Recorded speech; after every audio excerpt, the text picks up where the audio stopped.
So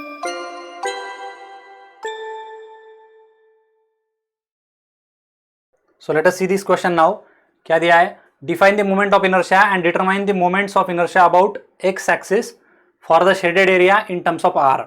हमें पहले define करना है मोमेंट ऑफ इनर्शिया क्या होता है भाई. Second moment of the area is called as moment of inertia. Significance उसका क्या है कि जितनी वैल्यू ज़्यादा रहेगी उतना बेंडिंग को रेजिस्टेंस ज़्यादा क्रिएट करेगा.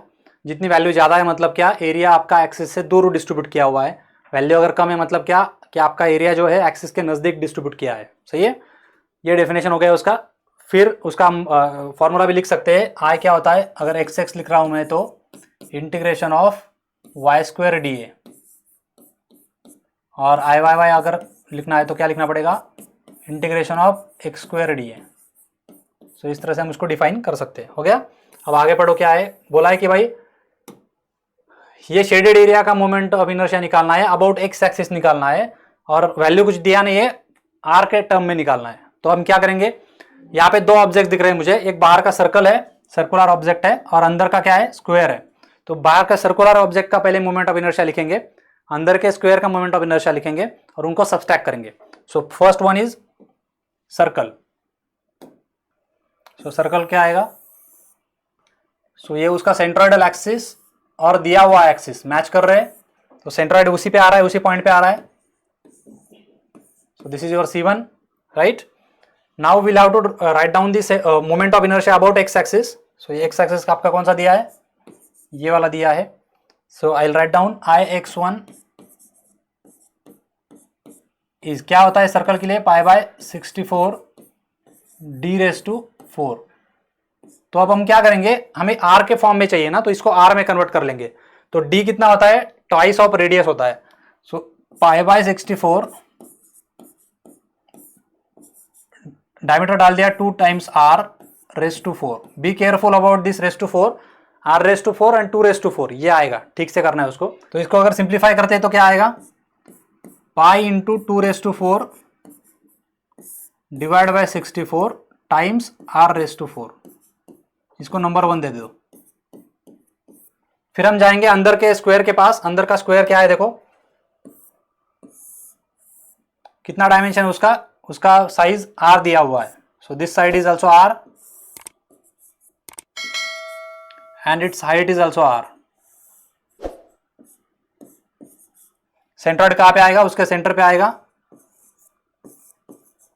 और वो एक्स एक्सिस से ही पास हो रहा है.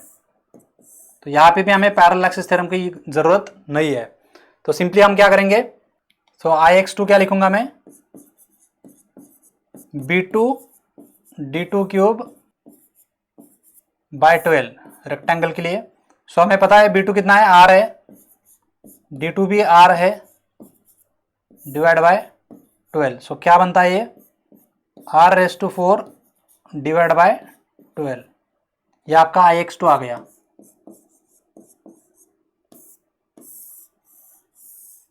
This is equation number 2. अब हमें कंपोजिट का निकालना है, शेडेड एरिया का निकालना है. तो क्या आएगा, moment of inertia of the shaded area, it will be Ix1 minus Ix2. Putting all this and simplifying it, क्या आएगा देखो, 2⁴ into pi divide by 64 r⁴ minus 1/12 into r⁴ common आ जाएगा. करो सिंप्लीफाई, क्या आता है, so 2⁴ times pi divide by 64 minus 1/12 into r⁴. Proper brackets put करो और इसको कैलकुलेट करो, कितना आता है, 0.7021